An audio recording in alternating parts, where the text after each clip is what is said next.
ইসকনের সন্ন্যাসী চিন্ময় কৃষ্ণ দাসকে নিঃশর্তের মুক্তি দাবিতে এবং বাংলাদেশে হিন্দু নির্যাতনের প্রতিবাদে এবার মালদায় আন্দোলন করলেন হিন্দু চেতনা মঞ্চের সদস্যরা। আন্দোলনের অঙ্গ হিসেবে বুধবার হিন্দু চেতনা মঞ্চের ব্যানার নিয়ে কয়েকশো হিন্দু সনাতনী মিলে মালদা শহরের বুকের প্রথমে প্রতিবাদ ও ধিক্কার মিছিল করেন। মিছিল শেষে শহরে ফোয়ারা মোড়ে পথ অবরোধ ও বিক্ষোভ সভা করেন। মিছিল ও সভায় অংশগ্রহণকারী সনাতনীরা চিন্ময় কৃষ্ণ দাসকে নিঃশর্ত মুক্তির দাবিতে সুর চড়ান। সে সঙ্গে বাংলাদেশে হিন্দু নির্যাতনের বিরুদ্ধে সোচ্চার হন। এদিনের বিক্ষোভ সভায় বক্তব্য রাখতে গিয়ে শাহপুর ভারত সেবাশ্রম সংঘের অধ্যক্ষ স্বামী শিব সুন্দরাজি মহারাজ হিন্দুদের সংঘবদ্ধ হওয়ার আহ্বান জানান।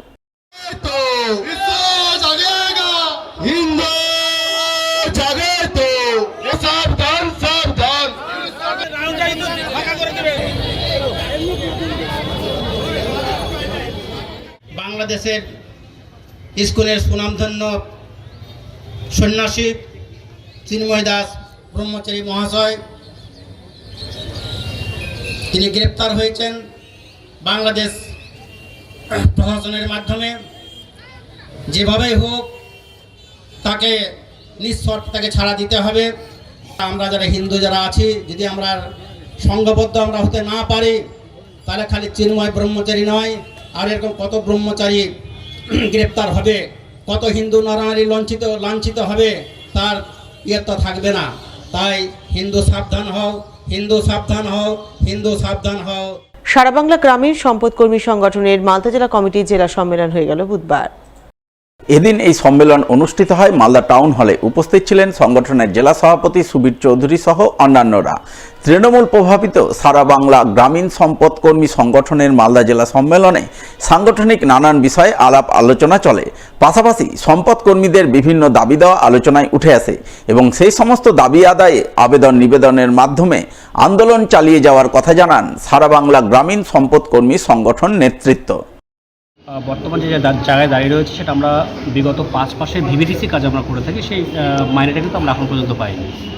এর পাশাপাশি আমরা গ্রামীণ সম্পদ এই কর্মীরা মিলে আমরা কিন্তু সোশ্যাল অডিট করি, অর্থাৎ সামাজিক নিরীক্ষা করেছি। 22-23 অর্থবর্ষে এবং 23-24 অর্থবর্ষের যে পয়সাটা আমরা টাকাটা পাবো সেটাও কিন্তু আমরা এখন পর্যন্ত পাইনি। আমরা পার ডে হিসাবে বর্তমানে হচ্ছে আমরা 200 টাকা করে পাই। মালদা জেলায় আমাদের প্রায় 1100 জন রয়েছে। আমাদের কাজ হচ্ছে বাড়িতে আমাদের হাউস অর্থাৎ বাড়িতে আমরা সার্ভে করি, যেটা আপনার ডেঙ্গু যাতে না হয়, জমা জল যাতে না থাকে, ডেঙ্গু সার্ভেটা আমরা মূলত করে থাকি। আজকে আমাদের জেলা সম্মেলন রয়েছে। এখানে আলোচনার মূল বিষয় হচ্ছে আমরা আগামী এই মাসের 12 তারিখে আমাদের রাজ্য সম্মেলন রয়েছে একটা, এবং কলকাতাতে রয়েছে রাজ্য সম্মেলন। এর পাশাপাশি আমাদের ডেপুটেশন রয়েছে আমাদের কলকাতাতে 12 তারিখ। আমরা বৃহত্তর আন্দোলন করবো এবং বর্তমান জায়গাতে যেহেতু আমরা আমাদের মাননীয় মুখ্যমন্ত্রীর আন্ডারে আমরা রয়েছি, ওনাকে সমর্থন নিয়ে আমরা কিন্তু আন্দোলন নামব। বুধবার 4 ডিসেম্বর সারা দেশের সাথে মালদাতেও শুরু হলো রেল কর্মচারী ইউনিয়নের মান্যতা ভোট চলবে আগামী 6 ডিসেম্বর পর্যন্ত। উল্লেখ্য, প্রথম দুদিন ভোট দিতে পারবেন সমস্ত রেল কর্মচারীরা এবং শেষ দিন ভোট দেবেন শুধুমাত্র রেলের রানিং স্টাফরা। তাই এই ভোট পর্বকে ঘিরে বুধবার সকাল থেকেই ভোট গ্রহণের ছবি নজরে আসে মালদা শহরের ঝলঝলিয়া রেলওয়ে ইনস্টিটিউশনে। ভোটে প্রতিদ্বন্দ্বিতা করেন বিভিন্ন রেল কর্মচারী ইউনিয়নের প্রতিনিধিরা। তাদের মধ্যে থেকে পছন্দ মতো প্রার্থীর সপক্ষে সুষ্ঠুভাবে ভোটাধিকার প্রয়োগ করেন মালদার রেল কর্মচারীরা। আজকে আমাদের ইলেকশন আছে। এই ইলেকশনটা 2007 সালে হয়েছিল, 2013 সালে হয়েছিল। এটা স্বীকৃতি পাওয়ার জন্য এই ইলেকশনটা 6 বছর অন্তর হওয়ার কথা ছিল, কিন্তু হোক রেল বোর্ড হোক যাই হোক এটা এতদিন করার ছিল না। এখন সুপ্রিম কোর্টের নির্দেশ এসছে যে তাদেরকে ভোট করাতে হবে। এই জন্য ভোট আমাদের হচ্ছে। এই ভোটটা স্বীকৃতি পাওয়ার জন্য, মান্যতা প্রাপ্তের জন্য, ট্রেড ইউনিয়নের মান্যতা প্রাপ্তের জন্য 4, 5, 6 ভোট আছে। তবে 4, 5 আমাদের সব অল স্টাফ ভোট দিতে পারবে। 6 তারিখটা শুধু রানিং স্টাফের জন্য ছাড়া হয়েছে, যে রানিং স্টাফরা স্পেশালি 6 তারিখ ভোট দিতে। আমাদের আজকে হলো ইউনিয়নের রিকগনাইজ ভোট। কোন ইউনিয়ন?